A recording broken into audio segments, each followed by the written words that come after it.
Thank you.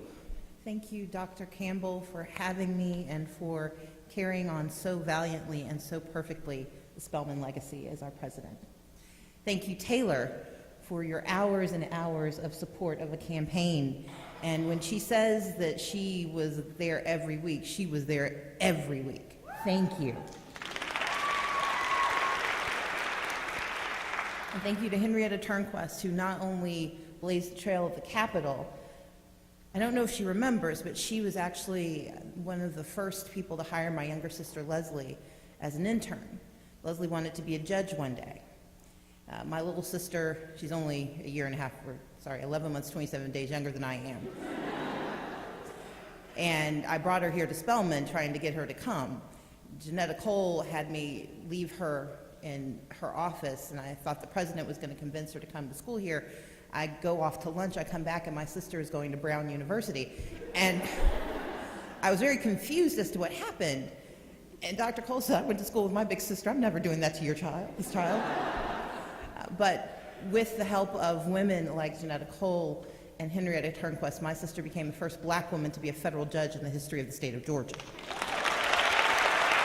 Thank you. I am honored to receive this award because when I think of Dr. King and the legacy of service, my favorite speech is not the speech that most quote.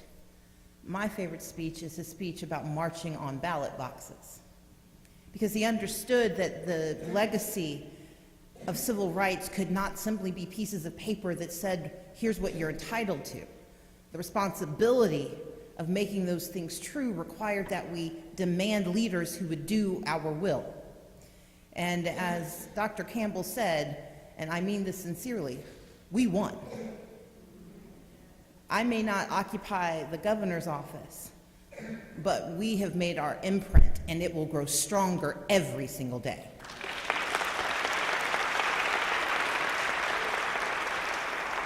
Because you see, with our election, and I say it's our election because Spelman, you were with me every single day. With our election, we changed the narrative of what it meant to be a leader in America. As I said at Netroots in 2017, I didn't have to change my hair, my gender, or my skin color to be the next governor of the state of Georgia. And 1.9 million people agreed. But we also know that despite the hard work that we did, there are those who were just as determined to make certain it did not become so. And that's why I want to point out that we are winners, because part of the cost of trying hard is that you might win a moral victory but not get the prize yet. But what they hope is that when you don't get the prize that they dangle in front of you, that you will become despondent and discouraged and you will turn around and go away. But in the election of November 6, 2018, we transformed the state of Georgia. 1.9 million, 1,900,000, 23,685 roughly, showed up to vote for me.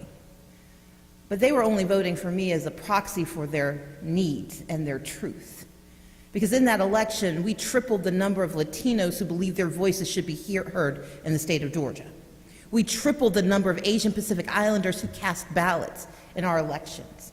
And for those who say young people don't vote, we increased youth participation in Georgia by 139%.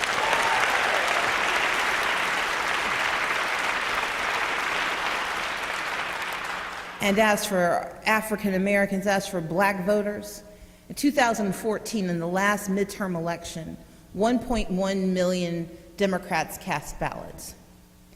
In 2018, 1.2 million African Americans voted for me to be the next governor of Georgia.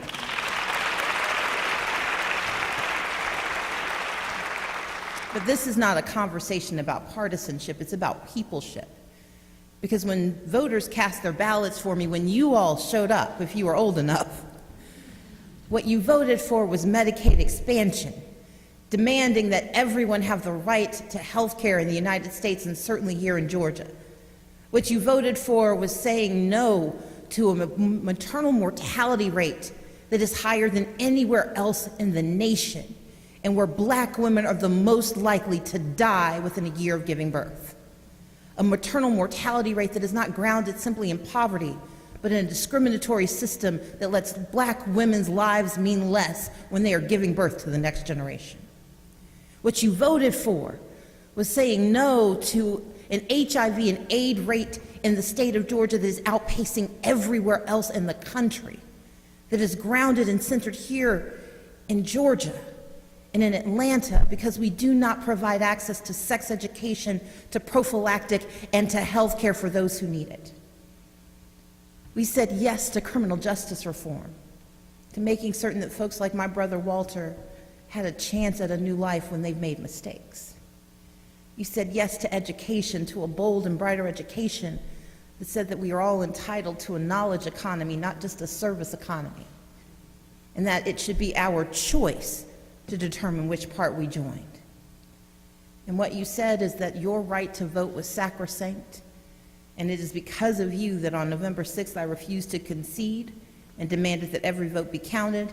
And 10 days later, after we forced thousands of new votes to be added to the rolls, and we knew that thousands more had been denied, it is because of you that I refused to concede, and I will never say it's okay to steal our voices.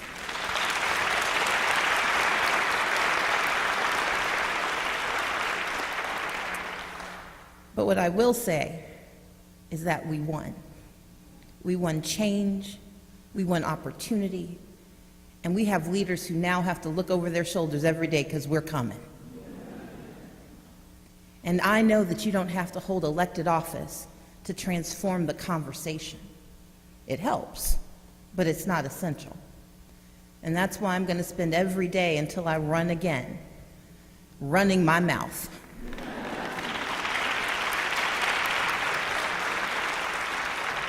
I'm going to talk about having a fair fight in our electoral system, because if our votes are not counted, then we do not count.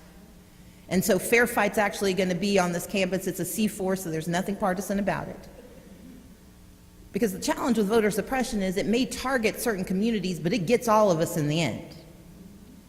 And so we're going to be here February 4th signing folks up to hear your stories about your access to the right to vote.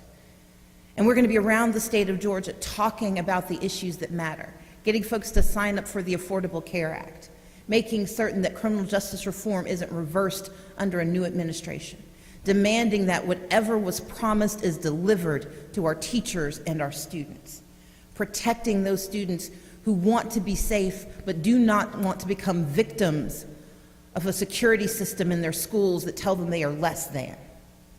And these are all conversations that you can be a part of, because elections are moments in time, but we're on a mission. And our mission is not through until we open those gates wide. The same way Spelman opened its gates, I intend to open the gates of Georgia so we can all belong. Thank you for having me here, and thank you for working with me.